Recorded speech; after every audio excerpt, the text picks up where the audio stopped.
What is happening, Reject Nation? It's Greg Alba here. And it's John Humphrey here. So we're going to watch the honest trailer today for Blade Runner. Not all those dishonest trailers. Fake news. Fake news. Puerto Rico is a fake island. Fake island, that's right.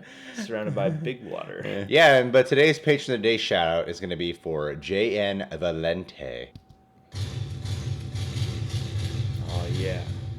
Rip it apart. Rip it apart. Comments. From the visionary director who only makes big visionary hits or big ambitious disasters comes Just a the bit. clunky theatrical cut of his 80s classic, improved by a director's cut 10 years later, and further refined by his final cut in 2007. We good to go, Ridley? Sure you don't want to go mess with the ending again? Throw the voiceover back in? In history books, he's the kind of cop used to call black men. Whoa. Blade Runner. I ain't seen that cut. In 1982, audiences knew Harrison Ford as the charming rogue Han Solo, or the charming rogue Indiana Jones. Now, watch him ditch the whole charming act in the grumpiest Harrison Ford performance since any time he's forced to promote a movie. This one 35 years after the original. So what? Well, I'm just wondering, what a problem with that? It's a living.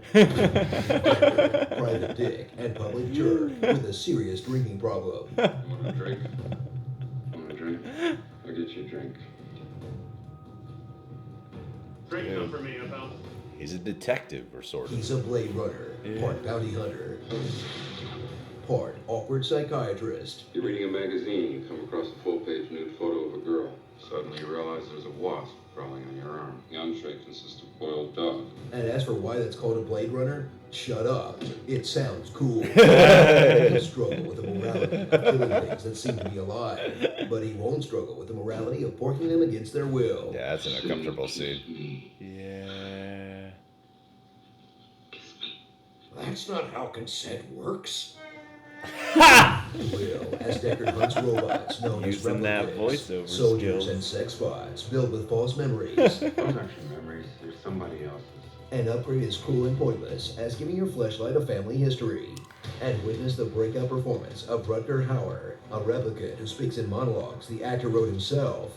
All those moments will be lost in time like tears in rain.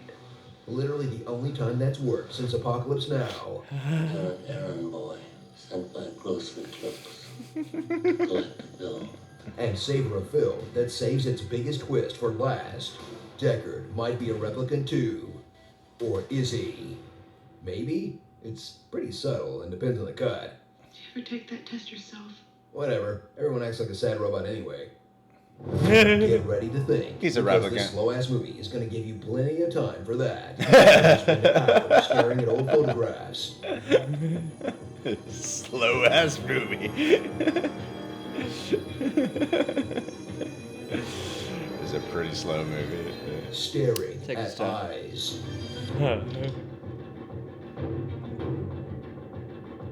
Ooh. And staring at Deckard. Staring out the window of his car.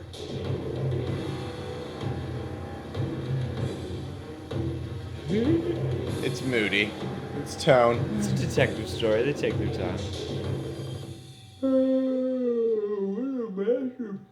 It's a little too slow. Yeah. Experienced visual masterpiece that influenced countless animes, cyberpunk films, and all those times someone says enhance at a screen over and over.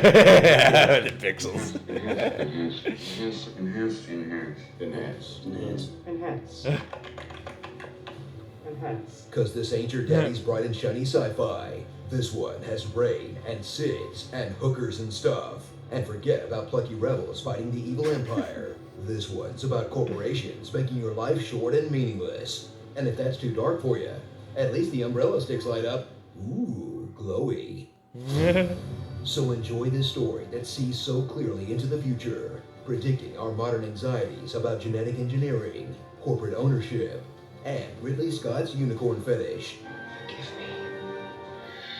That may not have done well at the box office, but broke the all-time record for the number of film geeks insisting it's genius. Alright, come on, guys. It looks amazing and all, but this is film noir with robots. If it was perfect, they wouldn't have recut it 100 times. There is that. Starring... Definitely shoots first. Billy Idol. Finkel is Einhorn. Einhorn is Finkel.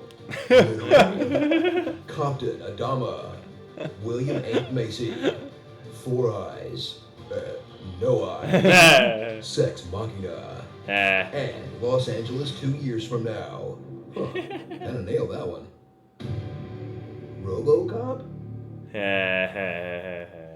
But You know, it's cool Harrison's rebooting all his iconic roles, but there's not much left after Deckard. How long until we get Henry, Air Force 2? Actually, I'd totally watch that. I would. Want more Blade Runner? Click the boxes to see us talk to Harrison Ford, Ryan Gosling, and the rest of the cast. Oh, man. Plus, our definitive guide to both the original movie and Blade Runner 2049. Danger is my middle name. Actually, it's Bill. I'm voice guy. Epic voice guy. Shut up, Wesley.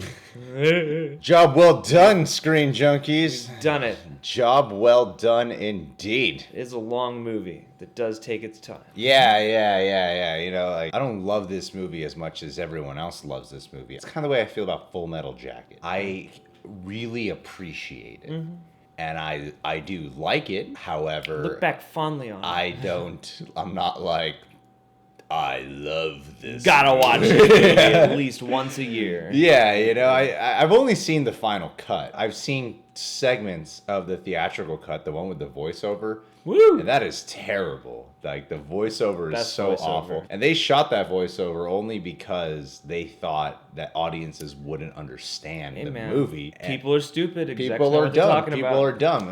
If anyone knows movies, it's the people with the money. It's the And executives. I saw like the beginning one, and then I saw the end one after Rutger Hauer's famous monologue from the movie. And then Harrison Ford goes into like a whole like, I don't know why he said this to me. Maybe it was because like everything that the audience should just be thinking on their own. Gotta be on that nose. Gotta make sure everybody gets it. Yeah. Gotta make sure. What I did find surprising because about it, you know, like they're pointing out how, you know, he's charming rogue, Han Solo, charming rogue, Indiana Jones. That's a big part of why I like his performance in Blade Runner, actually. He's Grumpy and tired. He's like a depressed guy in the Yeah, film. He's yeah, like yeah. this depressed dude who's really not happy with his life. I'm kind of glad he dialed back a lot of like, because he's still Yeah. charming when he's charming. Yeah. He's still got that Harrison Ford charm, but it wouldn't be Yeah. appropriate for this movie. He's if got he like was, the depressed you know, charm.